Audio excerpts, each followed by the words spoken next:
Hello and welcome to English Conversation Club. I'm Emma. And I'm Mike. Great to be here with you all today. Mike, what should we learn about today? Well, Emma, today we have a very special topic, something very close to millions of people around the world. Oh, tell me more. We are going to talk about Ramadan, the daily routine during Ramadan, especially for beginners. That's a wonderful topic, Mike. Ramadan is such a beautiful and meaningful time.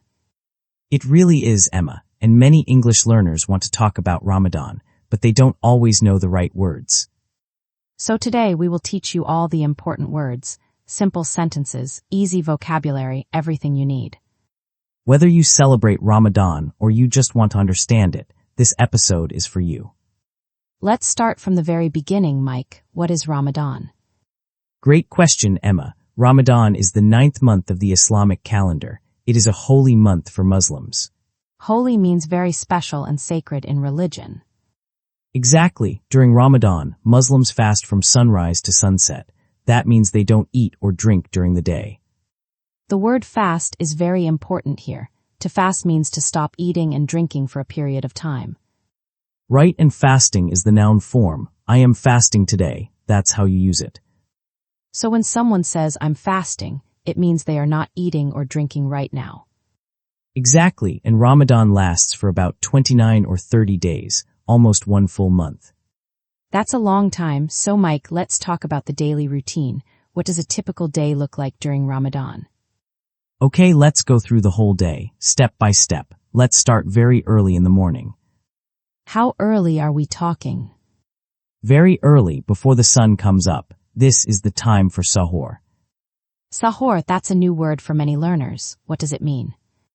Suhoor is the meal you eat before dawn. Dawn means the very early morning, before the sun rises. So it's like a very early breakfast. Yes, but it's special, because this is the last meal before you start fasting, so you need to eat well. What time is Suhoor usually? It depends on where you live, but usually around 3 a.m., 4 a.m., or 5 a.m. It's very early. Wow, that means you need to wake up very early. Yes, many people set an alarm. Some families wake up together. It's actually a nice family moment. Oh, that sounds lovely. What do people usually eat for Suhoor? Good question, Emma. You want to eat foods that give you energy for a long time. Things like oatmeal, eggs, bread, rice, or beans. Foods that keep you full for many hours. Exactly, and drinking water is very important. You need to drink a lot of water during Suhoor. Because you can't drink water during the day, right? Right, so people drink plenty of water. Some people drink milk or juice too. That makes sense. You need to prepare your body for the whole day. Here are some useful sentences for Suhoor. I woke up early for Suhoor. We had a light meal before dawn. Oh, a light meal means a meal that is not too heavy, not too much food. Good explanation, Emma. Some people prefer a light Suhoor. Others prefer a big one. It depends on the person. Okay, so after Suhoor, what happens next? After eating, Muslims pray the Fajr prayer. Fajr is the first prayer of the day. It happens at dawn. Prayer is a very important part of Ramadan. Very important. Muslims pray 5 times a day, and during Ramadan, prayer feels even more special. Can you tell us the 5 prayer times, Mike, in English? Sure, the 5 daily prayers are Fajr, that is the dawn prayer, Suhoor, that is the noon prayer, Asr, that is the afternoon prayer, Maghrib, that is the sunset prayer, and Isha, that is the night prayer. That's helpful, so prayer happens throughout the whole day. Yes, and many people go to the mosque to pray. Mosque is the place where Muslims pray together. Some people say masjid too, right? Yes, masjid and mosque mean the same thing. Masjid is the Arabic word. Good to know. Okay, so after the Fajr prayer, what does the morning look like?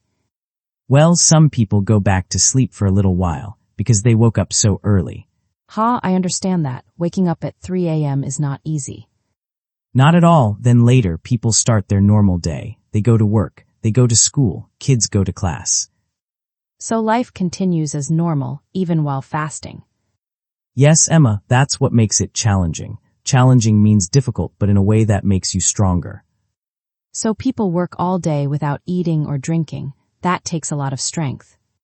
It does, but millions of people do it every year, and they find it very rewarding. Rewarding means it gives you a good feeling inside. That's beautiful. Now, Mike, what are some challenges during the day?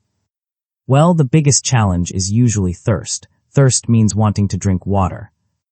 Especially in hot countries, right?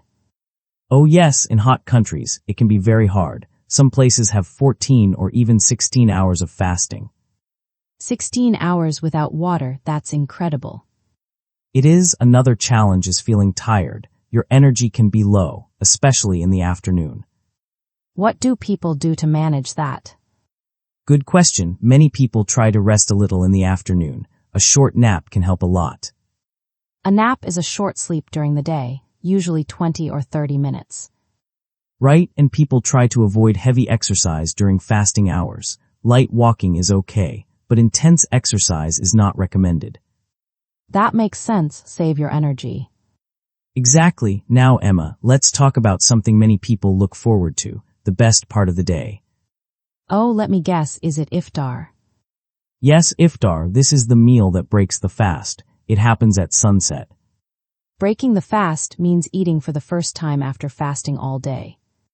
Perfect explanation. Iftar is a very special moment. When you hear the adhan, the call to prayer at sunset, it means you can eat. I can imagine how exciting that moment is. It really is, and there is a beautiful tradition. Most Muslims break their fast with dates and water. Dates, you mean the fruit? Yes, dates are a small, sweet, brown fruit. They give you quick energy, and it is a tradition from Prophet Muhammad, peace be upon him. So dates and water first, then what? Then people pray the Maghrib prayer. After that, they sit down for a bigger meal. What kind of food do people eat for Iftar? Oh, Emma, the food is amazing. It depends on the country and culture, but usually there is soup, rice, meat, vegetables, salad, and bread. That sounds delicious. And every country has special Ramadan dishes. In some countries, there is a special soup. In others, there are special sweets and desserts. I love that. Food brings people together. It really does, and Iftar is often a family event. Everyone sits together at the table. Some people invite friends and neighbors too, right? Yes, sharing food during Ramadan is very important. Many people invite others to eat with them. It's a way of being generous. Generous means giving and sharing with others, not keeping everything for yourself. Exactly, and in many cities, there are community iftars, big tables outside where anyone can come and eat for free. Oh really? That's so kind and welcoming. It is. Ramadan is all about generosity, kindness, and community. Community means the people around you, your neighbors, your town. I love that spirit. Now, Mike, what happens after Iftar? After Iftar, many Muslims go to the mosque for a special night prayer. It's called Taraweeh. Taraweeh, that's a beautiful word. What is it exactly? Taraweeh is a long prayer that happens only during Ramadan. It's at night, after the Isha prayer. Is it required? It's not required, but it is highly recommended. Many people love Taraweeh. The mosque is full of people. The atmosphere is beautiful. Atmosphere means the feeling of a place. Right, and during Taraweeh, the Imam reads parts of the Quran. The Quran is the holy book of Islam.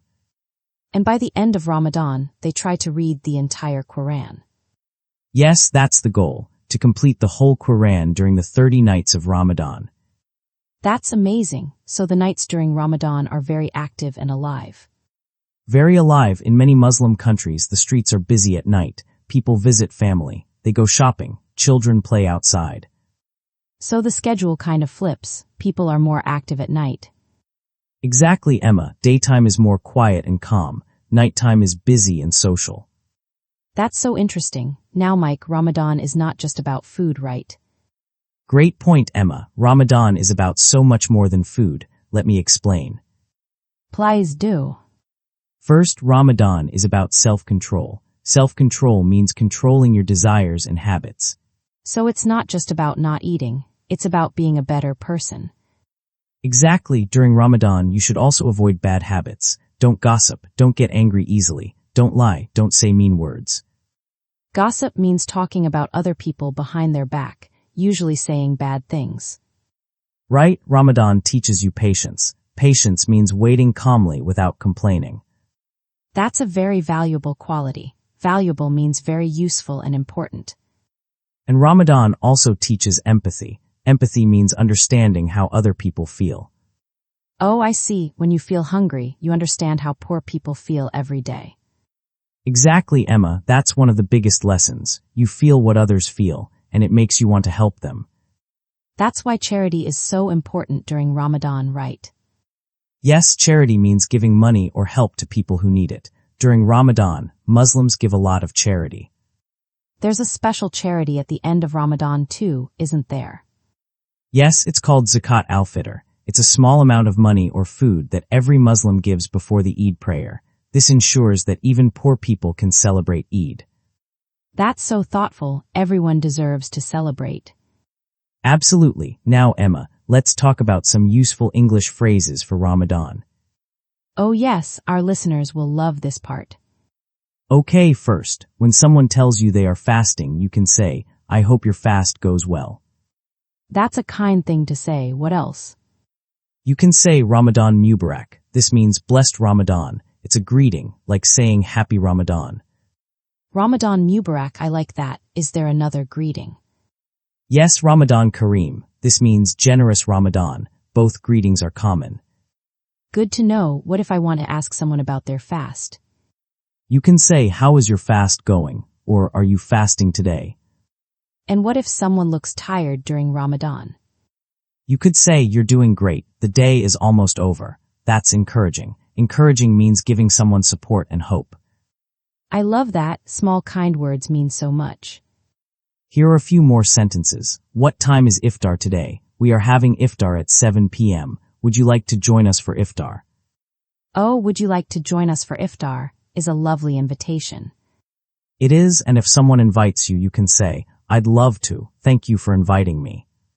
Perfect. Now, Mike, let's talk about the last few days of Ramadan. They are extra special, right? Very special, Emma. The last 10 nights of Ramadan are the most important. Why are they so important?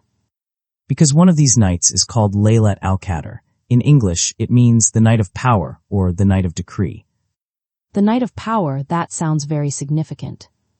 It is. Muslims believe this night is better than 1,000 months. Prayers on this night are very powerful. 1,000 months, that's more than 83 years. Yes, so many Muslims stay up all night praying during the last 10 nights. They want to catch this special night. That shows true dedication. Dedication means putting your heart and effort into something. Beautifully said, Emma. And then, after 29 or 30 days of fasting, Ramadan ends. And that's when the big celebration begins, right? Yes, it's called Eid al-Fitr. Eid means celebration or festival. Fitr means breaking the fast. So Eid al-Fitr is the festival of breaking the fast. Exactly. On Eid morning, Muslims wear new clothes. They put on their best outfits. Everyone wants to look nice for Eid. Then they go to a special Eid prayer. Usually it's in a big open area or a large mosque. Hundreds or even thousands of people pray together. That must be an incredible sight. It really is. After the prayer, people hug each other. They say Eid Mubarak, which means blessed Eid or happy Eid. Eid Mubarak, what a joyful greeting. Then families get together. They eat a big meal. Children receive gifts and money from older relatives. Children must love Eid. Oh, they do. It's like a big party. Sweets, cakes, presents, and lots of happiness. That sounds wonderful. Mike, let's do a quick review of the daily Ramadan routine. Great idea. Let's go step by step. Step 1, wake up very early before dawn for Suhoor. Eat a healthy meal and drink lots of water. Step 2, pray the Fajr prayer at dawn. This is when fasting begins. Step 3, go to work or school as normal. Try to rest and save energy. Step 4, in the afternoon you might feel tired. Take a short nap if you can. Step 5, at sunset break your fast with dates and water. This is Iftar. Step 6, pray the Maghrib prayer. Then enjoy a delicious meal with family. Step 7, go to the mosque for Taraweeh prayer at night. Step 8, spend time with family. Read Quran, do acts of kindness. And repeat this beautiful routine for 30 days. Then celebrate Eid al-Fitr at the end. Mike, this was such a beautiful and informative conversation. It was, Emma. Ramadan is truly a special time. It teaches patience, kindness, generosity, and gratitude. Gratitude means feeling thankful for what you have. And you don't have to be Muslim to learn from these values. Everyone can practice patience, kindness, and generosity. Absolutely, these are human values, universal values. To all our listeners who are fasting this Ramadan, we want to say, Ramadan Mubarak. May your fast be easy and accepted. And to all our listeners who are not fasting, we hope you learned something new today. Practice these words, use these sentences, talk about Ramadan with your friends in English. And listen to this episode again if you want to review. Practice makes perfect. Thank you so much for listening to English Conversation Club. We love you all. If you enjoyed this episode, please subscribe, press the like button, and share it with someone who is learning English. Goodbye, everyone. Bye for now.